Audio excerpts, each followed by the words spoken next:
Peace all. Yes, I was, that's right. Oof. It's very early morning here. Don't mind my morning face, please. Greetings. Hope you all do fantastic. This day, blissful by Isis always. All right, we're here to do the monthly October general collective message for us all. Okay, so October started on a moon day. Right, a moon day is all about us needing to balance our emotions, checking how we are feeling, how we are thinking about certain things, and always strive for the balance, realizing that the yin and the yang is needing to be integrated, and that's how we reach the balance. Okay, and this October month is all about integration. It's actually a harvest. I'm dubbing it the harvest integrative month. Why? Because we're still in the harvest season. We're in the soul is in Virgo, which is all about the harvesting, the reaping of what we are sowing, check some balances, checking what we have been to know where we can best move forward, checking what we have been to know where we can best move forward right now, always, because we're not looking too far back and we're not looking too far forward. We're trying to be present and seeing what is working with us right now so we can work it, right? And yes, the October month is all about integration. It's the 10th month, and you know that the 1 and the 10 is that masculine and the feminine energy, and always needing to remember that the 0 comes before the 1. Okay, in numerics, we never actually take much account into the 0, but it's very much necessary. It's very important. Like who says it? Lloyd Strayhorn always says, like if you look at your checks when you get it, or your pay slips, like if you didn't have all those zeros behind that whatever number that it starts from, how would you feel then, so take note of the 0. The 0 is all about, again, the yin, the abyss, the spirit, the feminine energy. And why feminine? Because I think some people get a bit like, why does the feminine energy always correlate to the spirit energy? Because look at the womb. The womb is unseen, it's miraculous, it does all kinds of things unseen. Okay, how do I put it? It's even like when we grow the placenta. Like a placenta is a whole organ that comes out of nowhere almost, and manifests because it knows what it needs. It knows it's needed to help create life. Okay, take that as something to think about. But again, the integrative month is all about integrating the understanding that spirit and matter is what brings the balance. And it has to be spirit first and matter after. Okay? Because everything begets from the unseen, the intangible into the physical. And it doesn't work the other way around. I'll say also this month is all about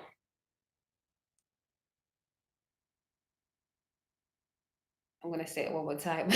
Spirit first and matter after, because we have, look at all the celebrations that culminate in this month or that come into this month. We have Samhain, the Day of the Dead, Halloween, the thinning of the veil. This is all like, known as pagan rituals. But pagans are just people who know how to use spirituality, know that there is spirit first and matter after, and work their magic. We all have it and we can all use it depending on our heart is, whether it's good, bad, or indifferent, and whatever, like good, bad, or indifferent is whatever, because it's just different phases and stages that we're all in life, and we work with what we know and what we got. Okay, but we're moving into a golden Aquarius age, so there's not going to be all of this low vibratory cruddousness. Okay, we're elevating ourselves into our soul's knowing. Okay, that golden vibration, that gold vibration is all about the soul, and the soul is all about love, unconditional love, and high vibrations, light, right? Okay. So we started on a moon day again, and the moon day, it was the 1st of the 10th, 2018. The culminative number numerologically was the 22 vibration. And the 22 vibration again is all about looking at the higher aspect, higher octave and higher perspective of life, just not just the mundane, not just the immediate community or the immediate person's needs, but the collective needs. Okay, and it's a great visionary for grandeur, for the greater good, for the macro, not just the micro.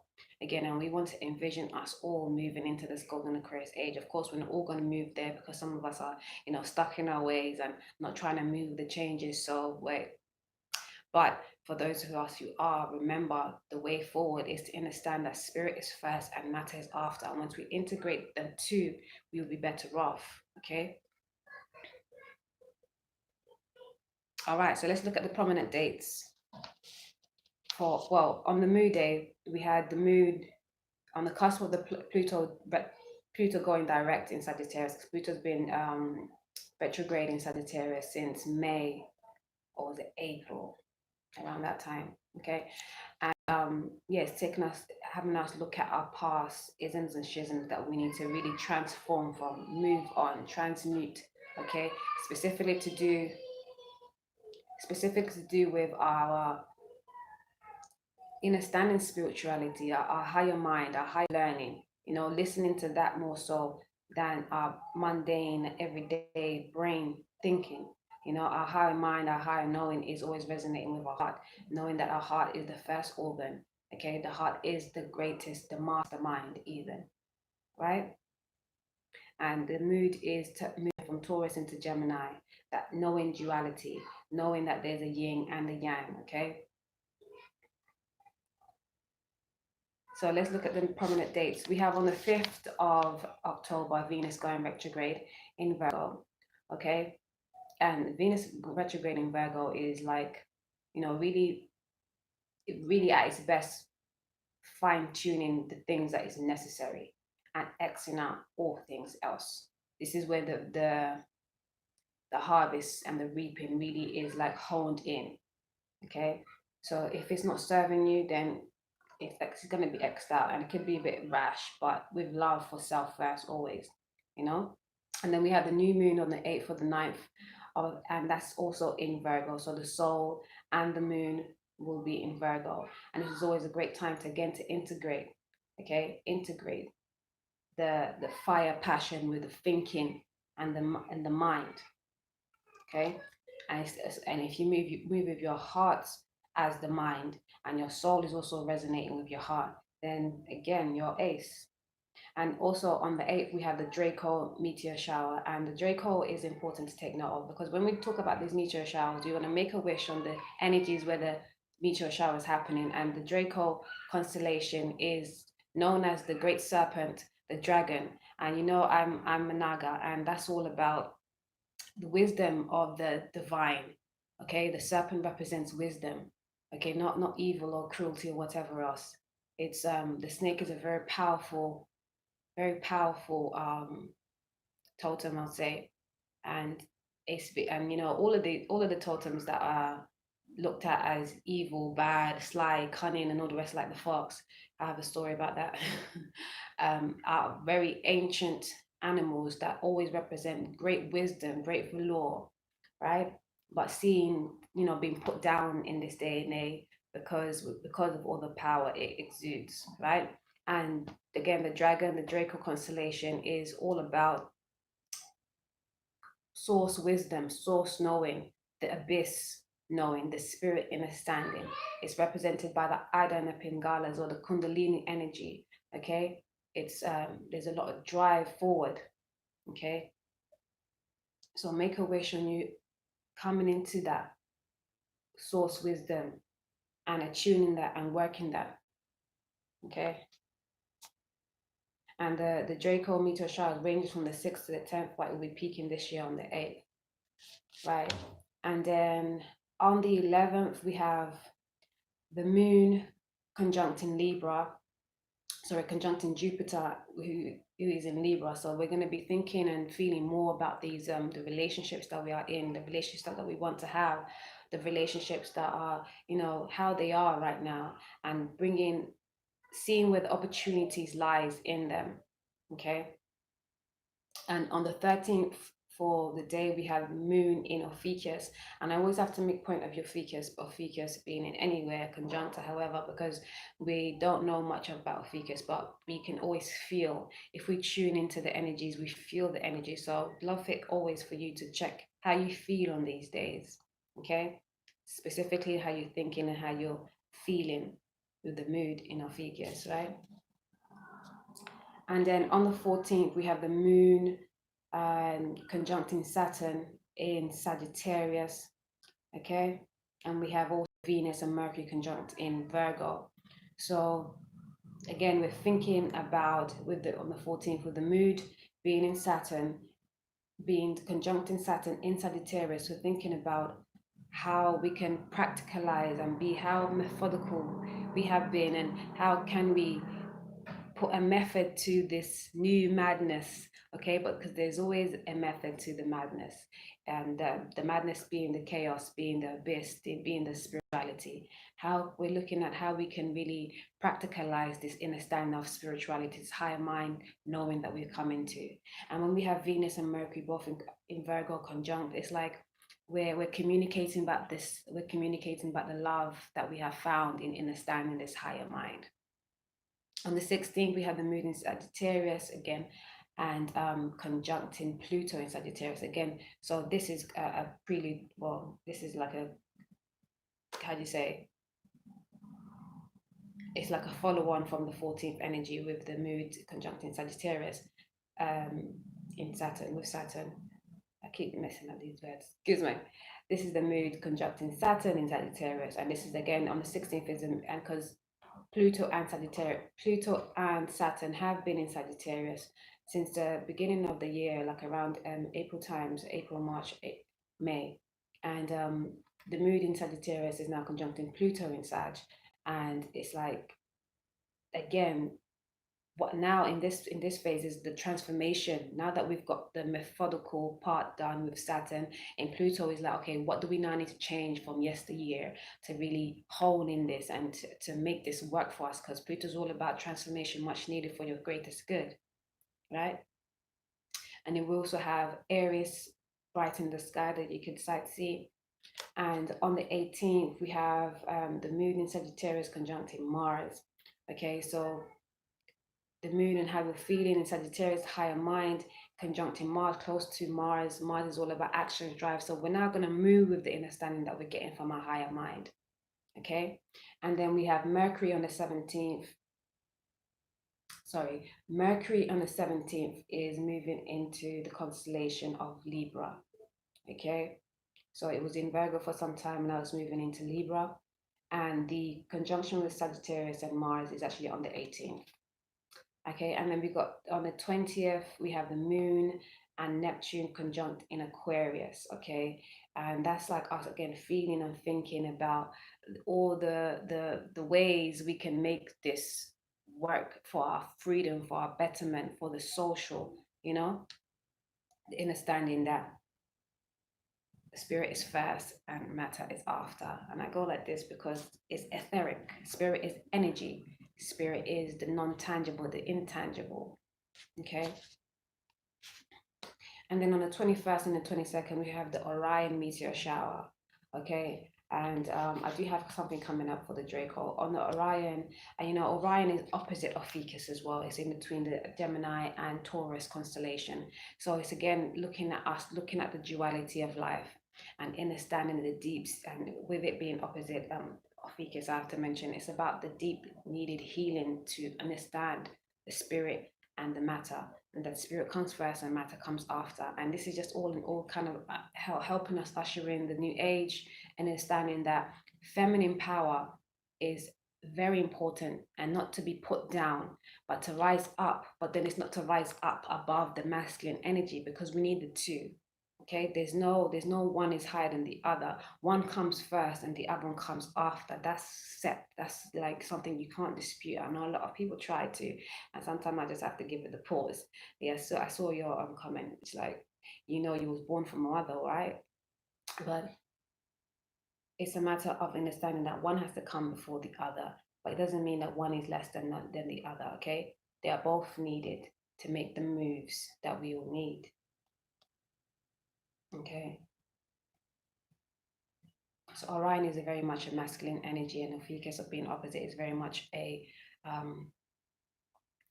feminine energy. But Orion sits in between Gemini and Taurus. So again, it's about balancing the masculine energy and giving him, putting back to the level 14. Okay, not the megalomaniac or I'm man and macho this and everything's about him, her, and I mean, because even like in religious sects, like God is always seen as a him.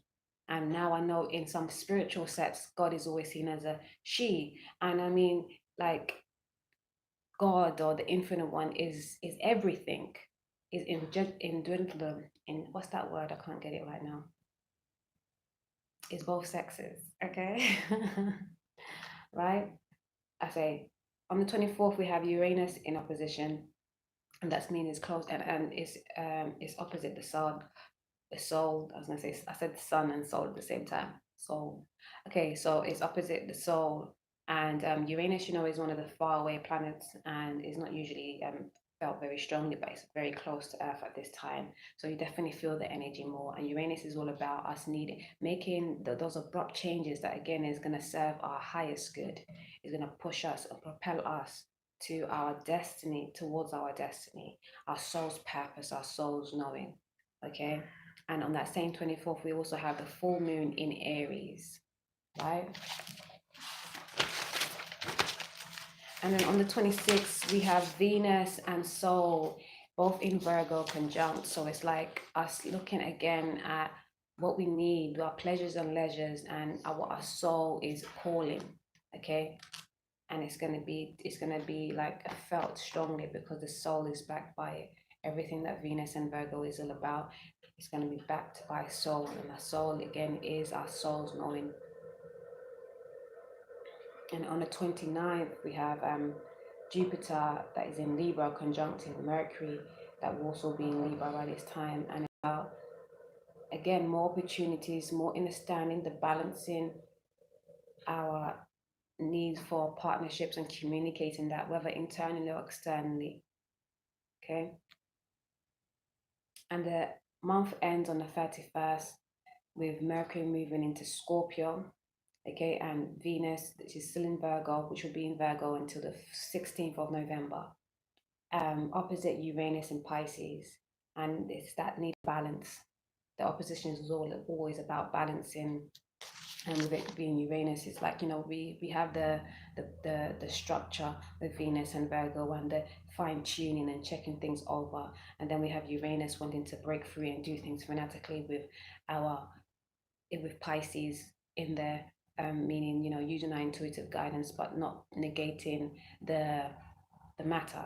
So the Venus and Virgo polarity is all about spirit and matter. The Virgo is matter and Venus is spirit. With Virgo is the matter.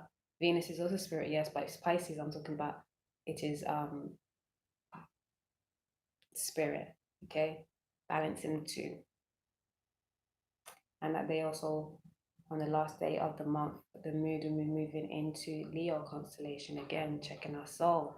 So we're going to start the 11th month, which is all about integration, knowing that we have, again, not so much integration, but knowing our higher power, that we're knowing that we have higher guidance for better relations, always. Okay, moving into Leo. Okay, the soul love, the soul lover, the soul reawakener.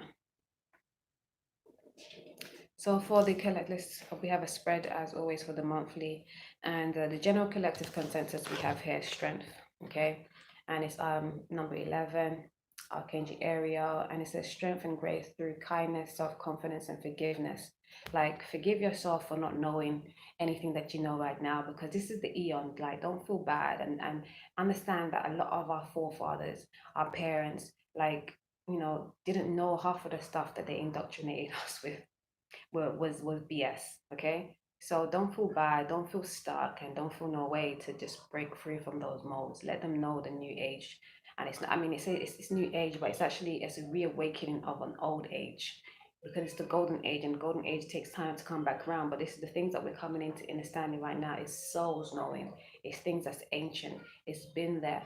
Okay, remember, we are just will be cycled parts of the soul. They've come and come and come again. And that's why some of us can tap into certain things and be so affluent in it, because we've already dealt with it in some degree in past lives.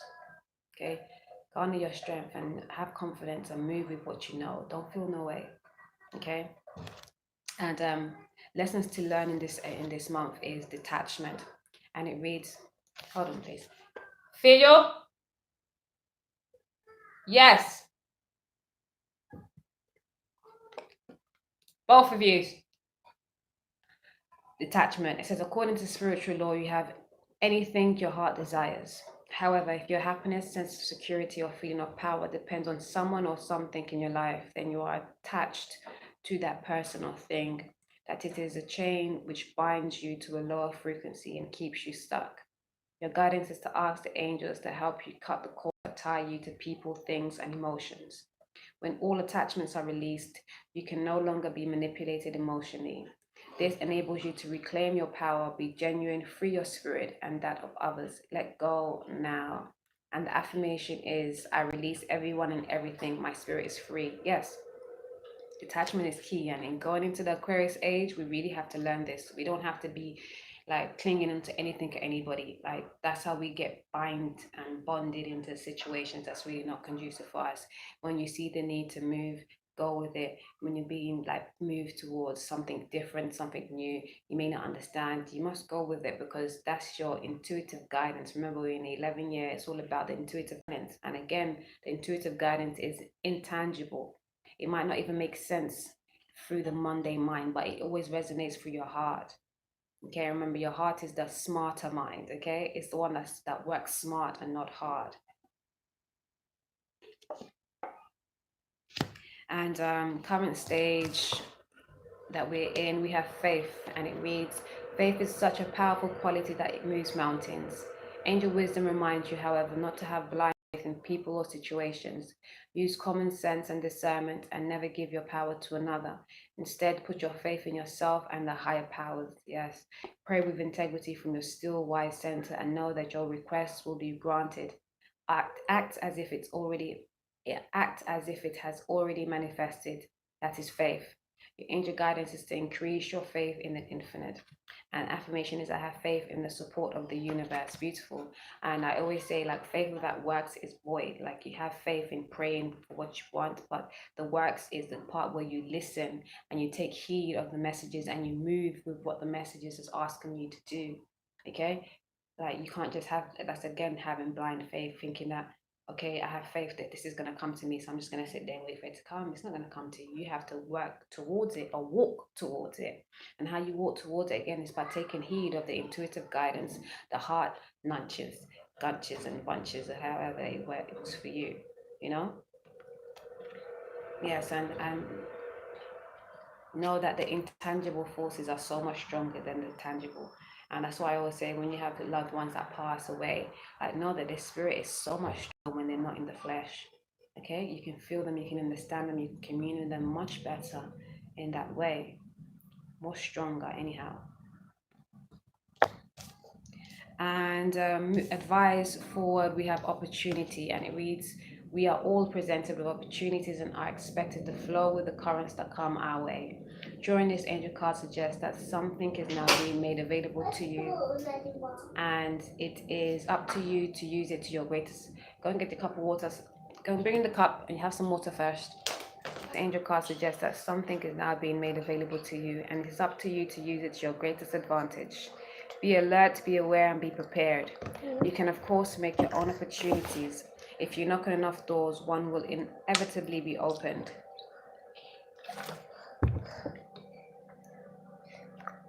So you are also reminded to persevere, for it may be that a door which was previously locked has now been opened a crack. Quieten your mind and ask the angels to help you. And the affirmation is, I am ready for all opportunities. Because opportunities are all about. Like, do what they do. Keep your eyes open. Stay aware. Drinking plenty of water and breathing slowly and deeply. Like, I'm still practicing that more and more each time. Opportunities are always abound. Okay, be ready and willing to go for it. Because underneath the deck we have here beginnings. Okay, you have to welcome and nurture them because they can slip past you. Okay, you are destined for something, but if you make certain fated moves, then you could miss them. If you are destined for something or someone, and then you decide like, oh well, I'm not ready right now, or it doesn't look like how I want it to look like. Yeah, that could pass you by, and you may have to come back into that another lifetime. Okay, but of course, once you know you have the power, you can always work your magic. But when it comes to other people and other things, then it's not always going to be in your reach because you said it so. Because everybody has their free will as well. And also underneath the deck